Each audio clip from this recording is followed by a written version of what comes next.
Digital technology is often described as a promise of development for Africa. In a context of falling prices of raw materials, which has tormented a number of actors, the question about the state's investment capacity arises. New technology represents a path for development that is life-saving, though it can also be a source of negative effects for the population, because with the development in digital technology comes the rise in gig economy. We speak this morning to Mark Graham, a professor at Oxford University. Not all our viewers are familiar with the so-called gig economy. How would one define that? It's basically a system of work where you're paid per task or per gig. So instead of paying you a monthly or weekly salary, so it could be something like driving a car, driving a taxi. It could be doing a translation or a transcription.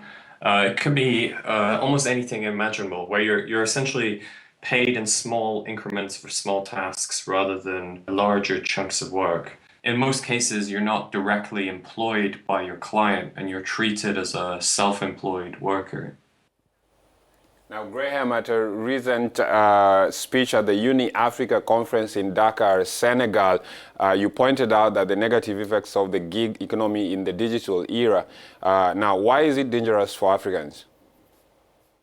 Some reports are saying that there's tens of millions of people now working in the gig economy around the world. So we need to look at what some of the most significant issues are. So for instance, I think one of them is the fact that we seem to have quite a large oversupply of labor on some of the platforms that we're looking at. And this combined with the fact that a lot of these platforms are global, so meaning if a job is listed, then someone in Nigeria, in Kenya, in the Philippines, in India, in Germany can all compete for the same job. If you combine that fact with the other fact that we have an oversupply of labor, the worry there is that for certain tasks, we might start to see a race to the bottom. So in other words, the amount of competition that we have between workers will the worry is that it will start to drive wages and working conditions down because workers are essentially competing against each other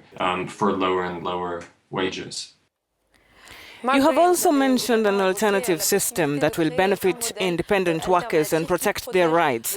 What would that entail in concrete terms? So workers, for instance, can start looking to ways in which they might build systems in which they start collaborating with one another rather than purely competing with one another. So they can look to mutual support systems, for instance. Governments can look to ways of trying to better regulate some of these platforms, because in most countries in the world, we have labor laws that protect workers, that protect freelancers, and so on. But in a lot of the cases with these platforms, the laws simply aren't being applied.